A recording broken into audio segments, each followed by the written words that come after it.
Video disclaimer: This video is only for entertainment purpose, so please don't take seriously. Hello guys, मेरा नाम है मानव और आपका स्वागत है आपके अपने चैनल आरसी मैशअप में। गाइज, आज के इस वीडियो में हम देखने वाले हैं एक कमाल के मैशअप रिएक्शन को। अगर आपको ये मैशअप रिएक्शन की वीडियो पसंद आएगी तो वीडियो को लाइक और शेयर जरूर कर दीजिएगा और चैनल पे नए हैं तो चैनल को सब्सक्राइब जरूर कर लीजिएगा। Thank you. तो गाइज, आगे की बात हम वीडियो खत्म होने के बाद करते हैं, तो चलिए इस कमाल के मैशअप रिएक्शन की वीडियो की शुरुआत करते हैं। Hope you will enjoy. मेरे लिहाज से देखो, तुम्हारी अपनी सोच है, मेरी अपनी सोच है। मेरे लिहाज से नहीं जुड़ना चाहिए भाई यार, मतलब आप तो कहते हैं, लेकिन भाई साहब इसमें अक्सर वो होते हैं ना, 4-5 देश मिलके कुछ ऐसी चीज बना देते हैं जो बहुत फायदा भी देगी यार।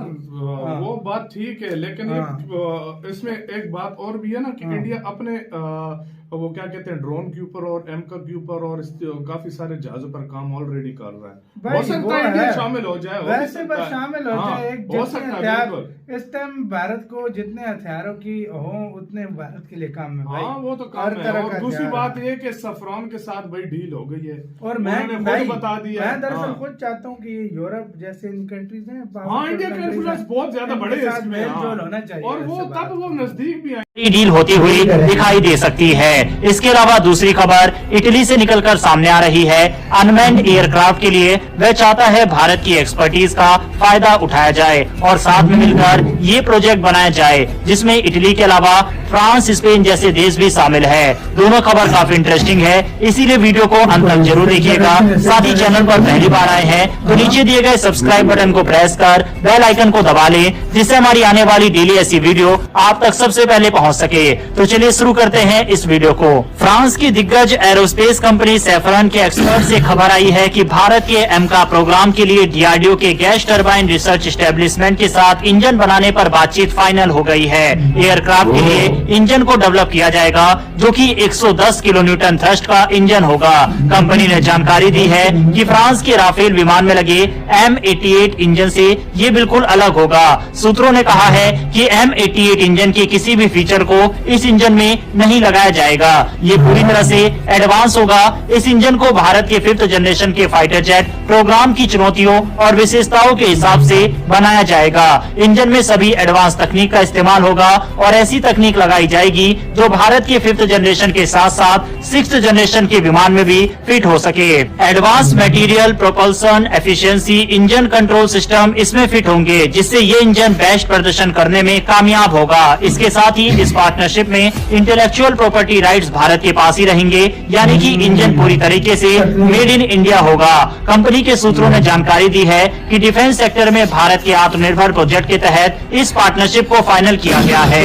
इससे इस इंजन के सभी राइट्स भारत के पास ही होंगे। भले ही फ्रांस इसे तैयार करे, लेकिन भारत भविष्य में जिसे चाहे उसे ये इंजन एक्सपोर्ट कर सकता है। कंपनी ने अनुमान लगाया है कि अगले कुछ दशक में 1000 से ज्यादा का ऑर्डर मिल सकता है। ऑर्डर भारत के एमका प्रोग्राम के साथ साथ बाकी फाइटर जेट्स के लिए भी होगा, यानी कि इस इंजन को बाकी फाइटर जेट्स में भी फिट किया जा सकता है। भारत का एमका प्रोग्राम जैसे जैसे आगे बढ़ेगा वैसे वैसे सैफरन और जीटीआरई के बीच साझेदारी वर्ल्ड डिफेंस मार्केट में भारत के रोल को डिफाइन करेगी, जो बताएगा कि भारत एरोस्पेस में भी सॉल्यूशन डेवलपमेंट और अपनी कैपेबिलिटी इसके जरिए एक अहम रोल निभा सकता है।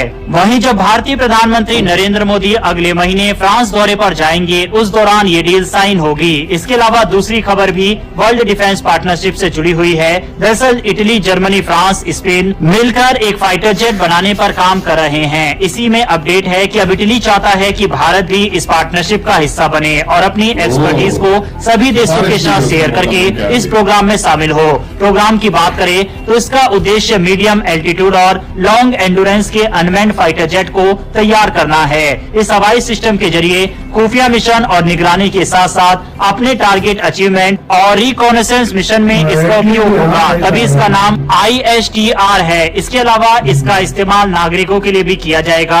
इस प्रोग्राम को डेवलप करने के लिए दिग्गज एरोस्पेस कंपनी शामिल है, जिसमें एयरबस, फ्रांस की डसोल्ट एविएशन और लिनार्डो काम कर रही है। इस एनमेंट सिस्टम को डेवलप करने के पीछे यूरोप की स्ट्रेटेजिक ऑटोनॉमी को स्थापित करना भी है। इस डेवलपमेंट के साथ यूरोप के देश अमेरिका से अपनी डिपेंडेंसी खत्म करना चाहते हैं। यूरोप के बड़े देश चाहते हैं कि इंडिपेंडेंस ऑपरेशनल कैपेबिलिटी को डेवलप किया जाए और इसी के लिए इस प्रोग्राम को डेवलप किया जा रहा है। इस प्रोग्राम के पूरा होने के बाद इन देशों की आर्म फोर्सेस को एडवांस तकनीक और नए और मॉडर्न वारफेयर के साथ शांति अभियानों में एक बड़ी मदद मिलेगी।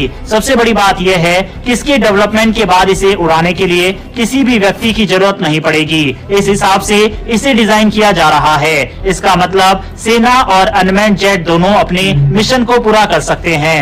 इस प्रोग्राम के पूरा हो जाने के बाद ड्रोन से खुफिया जानकारी को इकट्ठा किया जा सकता है। इसके अलावा सैटेलाइट की पकड़ में आए बिना कम ऊंचाई से टारगेट को अचीव करना भी शामिल है। इसके साथ ही तत्काल तरीके से डाटा को भी एकत्रित किया जाएगा। अब इसी प्रोग्राम के लिए इटली भारत को हिस्सेदार बनाना चाहता है। हालांकि इस प्रोग्राम के लिए भारत को पहले भी जोड़ने की बात सामने आई थी, लेकिन तब उसकी तरफ से मना कर दिया गया था। लेकिन अब इटली भी जानता है कि भारत के पास वह सभी क्षमताएं हैं जो इस प्रोग्राम में एक अहम रोल निभा सकती है। इसके अलावा अगर भारत के एक्सपर्ट और डिफेंस कैपेबिलिटी साथ जुड़ेगी तो भारत उनके प्रोग्राम को डेवलप करने में महत्वपूर्ण भूमिका निभा सकता है। आपको याद होगा कि हाल ही में भारत ने कैट्स वॉरियर ड्रोन को भी सामने लाया था, जो कि सेम इसी प्रोग्राम से मिलता जुलता है। ऐसे में ये देश चाहते हैं कि इसमें भारत हमारी मदद करे। वैसे दोस्तों, आपके हिसाब से भारत को इस प्रोजेक्ट के साथ जुड़ना चाहिए या फिर नहीं? अपनी राय कमेंट बॉक्स में लिखकर बताइए। मेरे लिहाज से देखो, तुम्हारी अपनी सोच है, मेरी अपनी सोच है। मेरे लिहाज से नहीं जुड़ना चाहिए भाई यार, मतलब आप तो कहते हैं, लेकिन भाई साहब इसमें अक्सर वो होते हैं ना, 4-5 देश मिलकर कुछ ऐसी चीज बना देते हैं जो बहुत फायदा भी देती है यार। वो बात ठीक है, लेकिन इसमें एक बात और भी है ना कि इंडिया अपने वो क्या कहते हैं ड्रोन के ऊपर और एंकर के ऊपर और काफी सारे जहाजों पर काम ऑलरेडी कर रहा है। हो सकता है इंडिया शामिल हो जाए, वैसे बस शामिल हो जाए। एक हो सकता है। इस टाइम भारत को जितने हथियारों की हो उतने भारत के लिए काम है। हाँ, वो तो हर तरह का। दूसरी बात ये कि सफरान के साथ बड़ी डील हो गई है और मैं बता दिया। मैं दरअसल खुद चाहता हूँ कि यूरोप जैसे इन कंट्रीज हाँ, इंडिया के इन्फ्लुएंस बहुत ज्यादा बड़े हैं इसमें, होना चाहिए। और वो तब वो नजदीक भी आएंगे, ये बात भी है। बिल्कुल सही बोल रहे हैं। ये खाली नहीं होता, सही बोल काम करेंगे, बिल्कुल रिलेशन और अच्छे होंगे। और भी होंगे। देखो, इटली ने स्पेशल कहा कि वो कहा था इटली को भी शामिल तो भाई भारत पे जान छिड़कता है। सही बात है, सही बात है। और सफरान ने जो है ना वो अभी डील मतलब जाएंगे मोदी जी फ्रांस और उधर डील डन करके आ जाएंगे। उसके बाद से जो है वो भी कह रहे हैं कि मतलब पहले बोल रहे थे यार तो चलो फ्रांस मदद करेगा लेकिन राइट्स नहीं देगा। तो भारत ने बोला भाई पैसा इंडिया के राइट्स होंगे, सारा आप इंडिया बेचेगा इसको। फाइनली वो फ्रांस उस पर मान के, क्योंकि फ्रांस को मोटा पैसा $5-6 बिलियन का तो सिर्फ क्या कहते हैं वही ना, भारत को मोटा पैसा फ्रांस को दिखाया तो अब वो फिर मान गया। बिल्कुल। और मानेगा क्यों नहीं? मानेगा क्यों नहीं भाई? पैसा अपने तमाशा देख भाई, तमाशा। सीधी सी बात। आपका इसका कहना है, अपनी राय कमेंट सेक्शन में बताओ। मतलब आप क्या कहते हो, यूरोप से मिलकर काम करना चाहिए? मेरे लिहाज से देखो, तुम्हारी अपनी सोच है, मेरी अपनी सोच है। मेरे लिहाज से नहीं जुड़ना चाहिए भाई यार। मतलब आप तो कहते हैं, लेकिन भाई साहब गाइज आपको यह मैसअप रिएक्शन का वीडियो कैसा लगा? अपने थॉट को नीचे वीडियो के कमेंट में जरूर बताइएगा। वीडियो पसंद आई हो तो वीडियो को लाइक जरूर कर दीजिएगा। चैनल पे नए हैं तो चैनल को सब्सक्राइब जरूर कर लीजिएगा। तो थैंक